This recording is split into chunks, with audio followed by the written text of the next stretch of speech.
to a cosmos, watch us steal the show.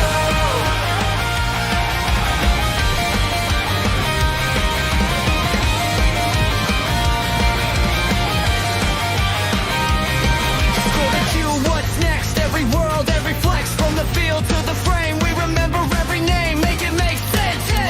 Murray in the lane, casual combos late. Afro Kami moving. Co-workers game night, laughing through the screams.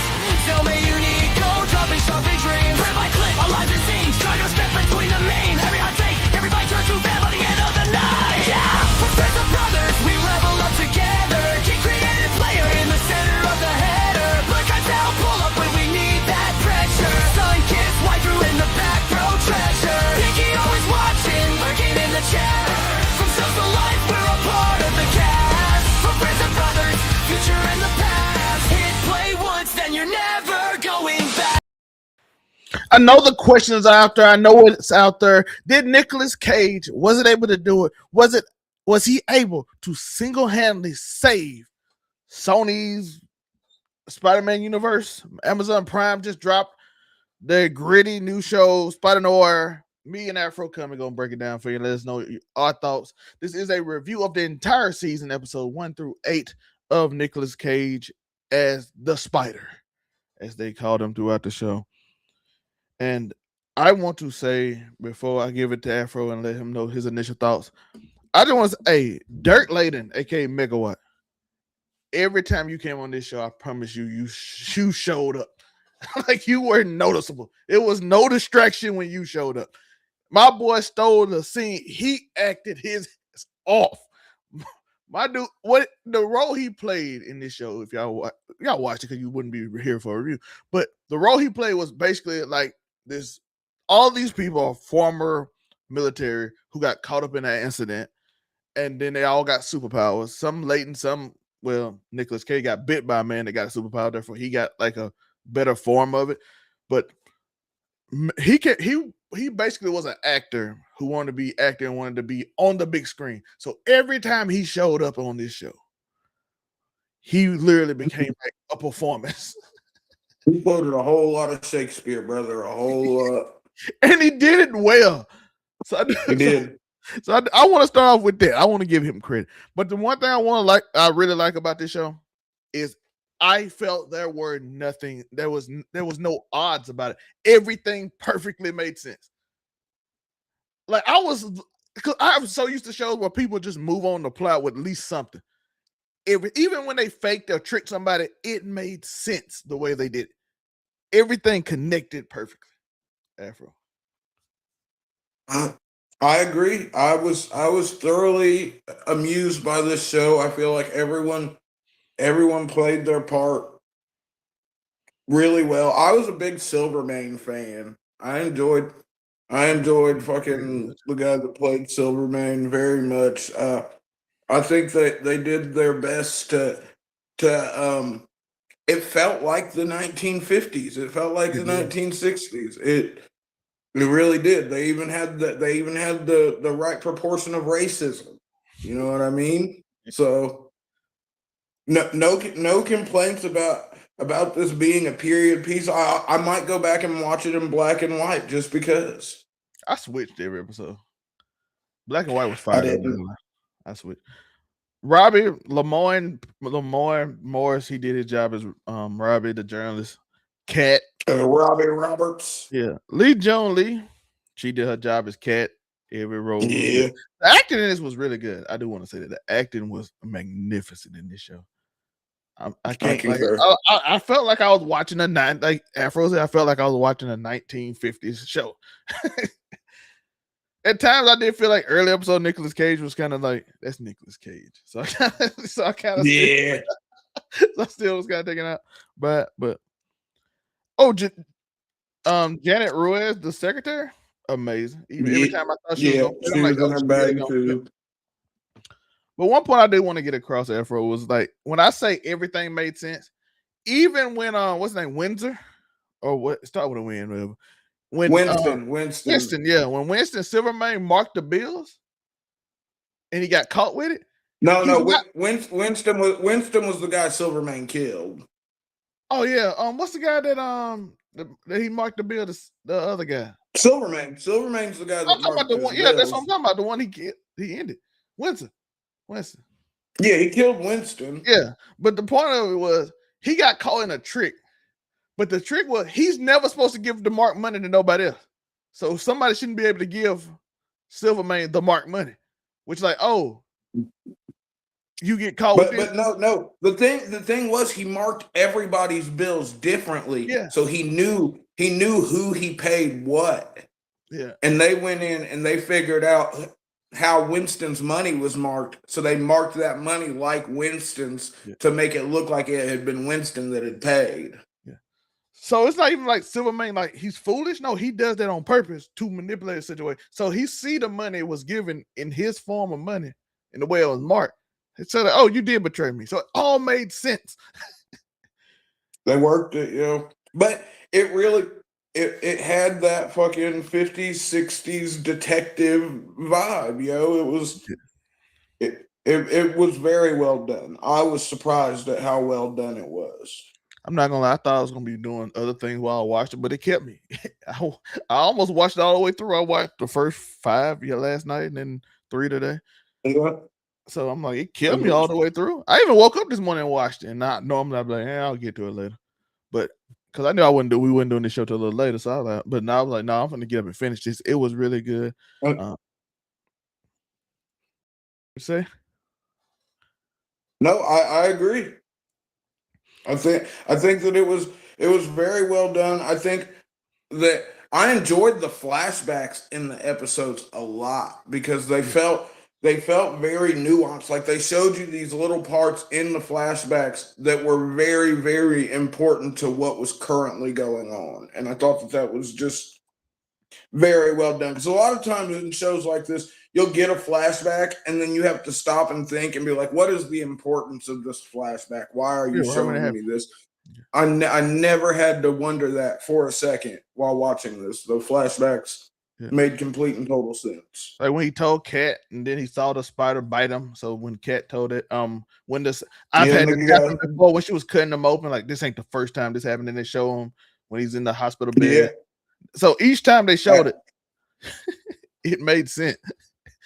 I also love that he had to take and learn to work against the impulses of the spider.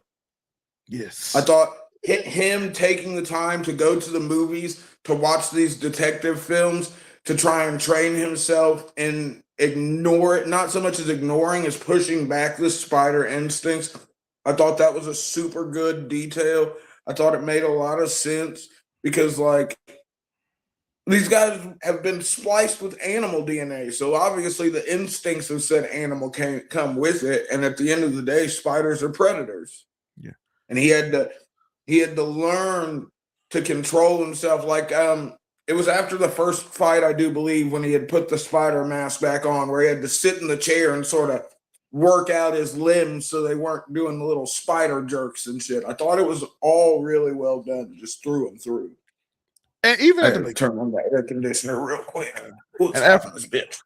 Even at the beginning of this show, you literally see that they do things like you would figure normal people do. Not like the random Chuck Norris, everybody jump you scene and then you like one at a time. They listen, the man set himself on fire and said, I'm finna burn you. So the dude instinctively shot him. Like, what the fuck you think I'm finna let you set me on fire? No. Yeah. He's drunk too. The guy was drunk. He was like, no, I'm not letting you zap. You're in trouble now. And that was it. No. Although I do wonder what the hell. Okay. These experiments the Germans were doing seem to be mostly animal based. So like with Lonnie, I'm guessing Lonnie was supposed to be like the rhino to a certain extent with the rough skin. Obviously, fucking Megawatt was the electric eel Negro. Yeah. The spider, What the fuck did they mix the Sandman with to make this nigga and Addison? What animals out here got fired? So like those were two of the questions that I had. I was like, so So obviously they had to be doing more splicing than just like animal DNA. If you got a sand Negro and a fire Negro, along with the electric eel, rhino, and spider guy. I was wondering that too. I'm like, so like, how did you splice? Did you figure out a way to like no animal combust? Yeah, that's what and there's no animal that's out here turning into sand. Speaking of that, before I forget, I do want to say I like the fact that when the sand got hit with the fire, it kind of turned crystallized. That was I was like, okay, yeah, y'all put an elephant in there. Yeah, when Sandman and Megawatts got into the fight and fucking the heat turned the sand into glass, I thought that was super cool. I'm like, y'all did research to make sure everything. Oh, shout out to you, Nico Williams. Yes, make sure you like and subscribe, folks. Hit the notification bell, all that jazz. But this was a real well done show. Like I don't know what I expected. Like when MCU not involved. I love that it actually looked like something that was filmed older too. You know what I mean? Yeah. They kept the graininess of it, but not to the point where it was like unwatchable, but to where it lent itself to the ambiance of the film. By the way, let us know. Did you watch it in black and white or in color? Because I watched I watched it in color the whole time. I almost switched it to black and white, but I was like, black and white did wonders for certain parts. I ain't gonna lie. Robbie Robertson's suits were fire, and I don't think I'd have got we wouldn't have got the full drip if I'd have watched it in black and white. But that nigga was in his bag with those fucking suits, yo. I ain't never seen so many orange suits in my life, but he was in his bag with them. And the girl that played Cat, yo, nigga, that's top tier rice, nigga. I ain't even gonna lie. That's top tier fucking rice. But and the pencil skirts, nigga, her in the pencil skirt, quit playing. Shorty was. By the way, if y'all don't know who she is, she played in Sinners. She was the Asian woman in Sinners. So. Oh, okay. Now I know where I've seen her. I knew I'd seen her fucking somewhere before, yo. Yeah, so she was the lady in Sinners, the Asian woman. So. She also was in Babylon and some other movies that wasn't quite as popular, but she was a Minority Report when she was younger. So that's interesting. I like the way that the pacing of this show was done. We didn't have to rush into every action scene, but they made sure when you got to the action scenes, they paid off. They felt like they were fights that were meant to happen. They didn't feel like they rushed through them. It was, like I said, I was honestly just super surprised overall with how well everything was done in this, from the soundtrack to the fight choreography to the filming of it to like, it was really just all very, very well done, which is not something that we've been used to seeing from Sony as of late, honestly. We ain't gonna act like they haven't had more than a few misses in recent years. This was a hit. And is it because it's Spider-Man and it's hard to do Spider-Man wrong? Possibly. But I do want to give a shout out to Sony for actually fucking putting something decent on the board for once. Yeah. But Nicolas Cage is the Spider. You constantly felt that he was just older. Like you would get beat up. Felt like he was tired, yo. He did the whole time. He should be. He's like, even when in a Could bar, you imagine being a superpowered World War II veteran living in fucking 1960s New York trying to be a private dick? Hey, the scene when the people in the bar was making fun of him, he just got irritated. He decided he just don't. He's like, you ever think maybe the Spider's just a regular guy? He's just tired and lonely. And I was like, yeah, like damn. You think just because this nigga got superpowers, he ain't got no problems? Yeah, they like he ain't never around. So he went. That was honestly, if I'm gonna keep it a stack, that was one of my favorite fight scenes. Just him beating the shit out of the guys in the bar because he was having a bad day. He thought he pulled some fine. He thought he pulled some fine shit. Fine shit played him, and he's pissed off as he should be. Had him experiment again, relive some bad memories. Shout out fucking goddamn World War II experiment PTSD, yo. Not something you expect to get triggered on a regular basis, I'm sure. He got triggered. He immediately went to the back and said, you know what? Hey, but he even told Ogden, he was like, nigga, your mama is gonna kill me, brother. She is not letting me out of here alive. Yeah. And also, what did they splice this nigga with that just made him old as shit? like, just imagine. I just now thought of it. What the fuck animals just constantly age? I mean, all animals are obviously constantly aging. We're all constantly aging. But he didn't even have a superpower. He just got old. This nigga did not have a superpower, yo. He was just like, yo, I'm 36 and look 80, nigga. That's my power. God damn. Hey, this dude got fire. He got lightning. He got spider power. I got old. But for a second, the old nigga shit made me think about, like, okay, do you remember, like, in the Spider-Man animated series, how the Vulture had that thing where he was, like, stuck switching between being old and young? I thought maybe it was going to be something like that. It didn't turn out to be, but that's the only thing I could think of. Like, in continuity-wise, I was like, well, what other characters do we know that just get really old for no reason other than the Vulture? But, yeah, outside of Ogden Addison and fucking Kane Marco, everyone else, the splicing made sense. Shout out to them making the man spider look so fucking crazy, yo. Yes, he looked great. Cause that shit, when he pulled back the blanket and the nigga just had a thorax and legs jutting out and fucking, I was like, oh, that is unsettling. Like, it was good. It was good. Very much so.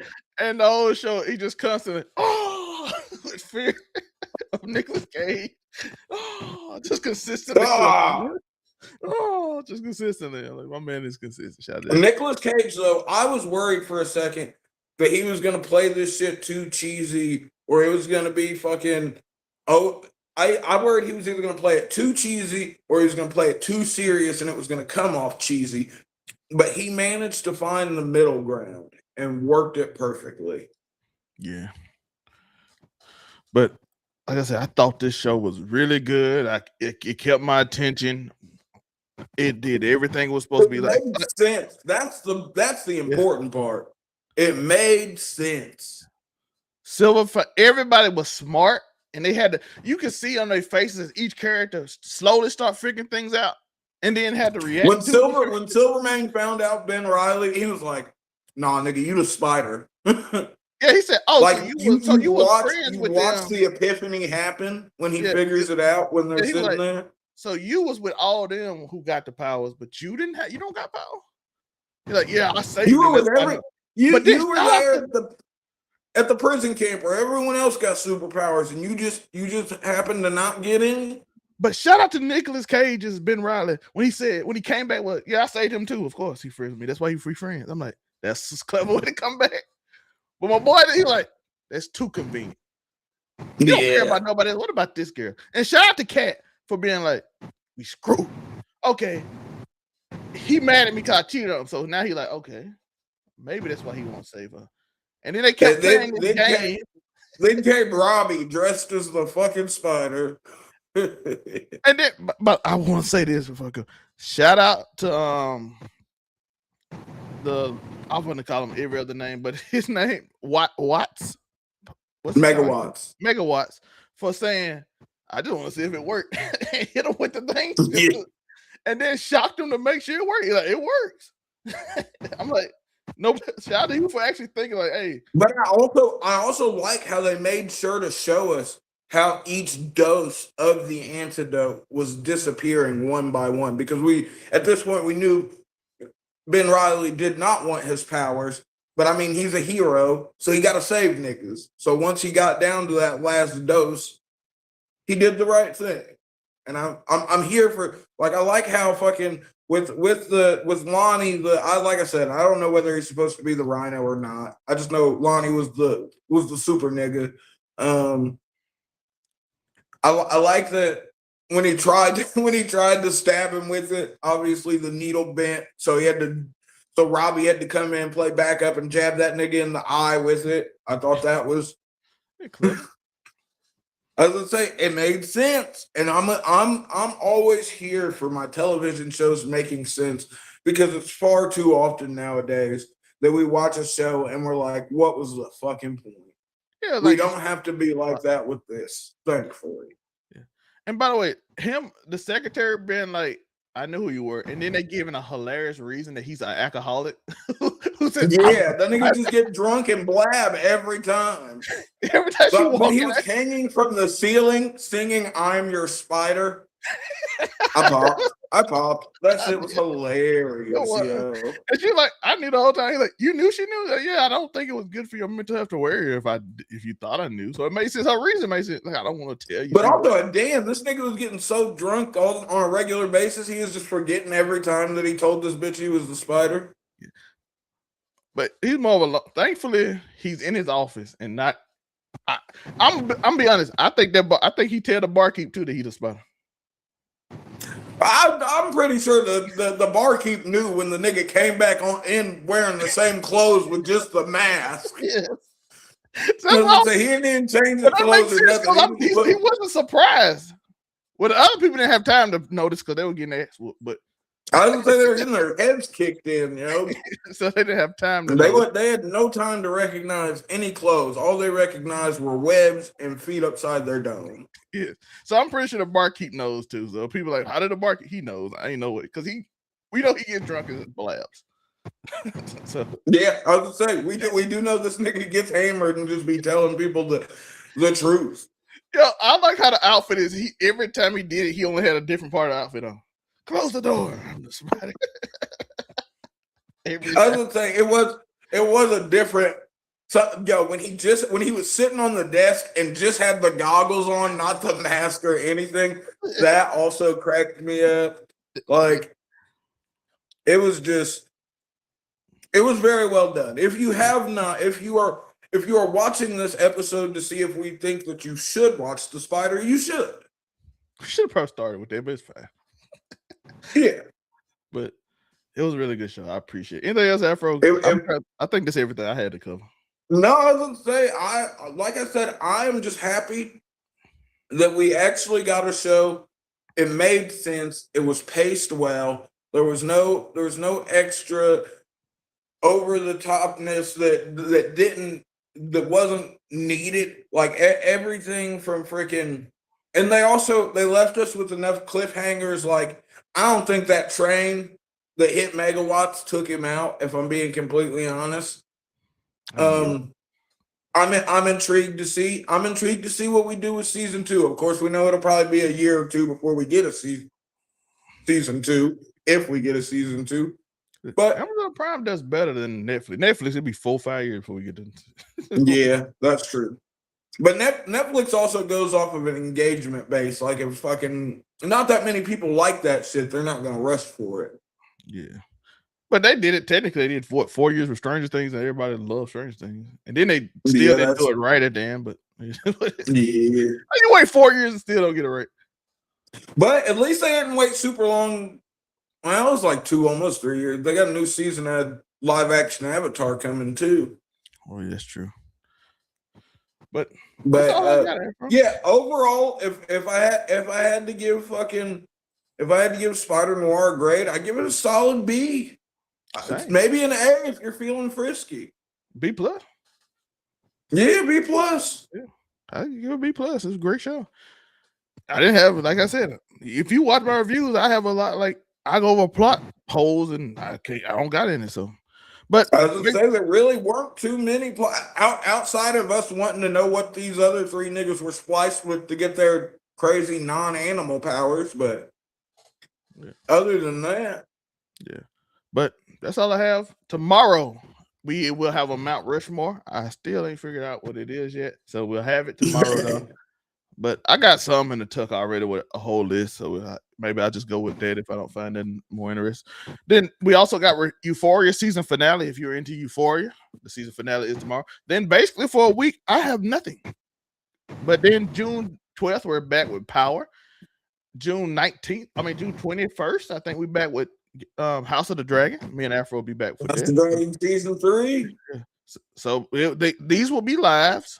You know, other shows I do solo, but all these are live shows, just like this one. So be there for that. So we got a lot of stuff in June. Next week we do. Oh, I take that back. Next week we do have a movie.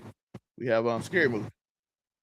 Yeah, Scary Movie is coming out. The Scary Movie will be next week. So I do have something, but like I said, Wednesday and Monday and Wednesday and Friday, I ain't got no content for you other than my random videos of when I talk. So make sure you like and subscribe, hit that notification bell if you're interested in any of those shows. I gave you the date for them if you don't want to hit that notification bell, but if you enjoyed this so far and you liked it, hit that hype button. I appreciate y'all. Afro, what can they find you? Of course, you can find me at AfroComedy765 on all platforms. You can find me Wednesdays on the Blurred Cartels Roundtable doing top 10 anything. Thursdays, you can catch me doing casual conversations with Zelmae and the lovely Miss Moonbeam when she decides to join us. Fridays, Friday Night come join the Discord. You can watch SmackDown with us. Also, right after this, here in the next hour or so, we're going to give you our Clash in Italy predictions on Friday Night So yeah, you know the vibe, something flagrant, something inflammatory. And of course, if you want to know where all these places are at, you can just go to overall99media.org and click on my picture, click on the affiliate link, and click on the Blurred Cartel, and all that stuff is right there for you. Nice and simple, all in one place. Yeah, and I appreciate y'all for watching. Peace.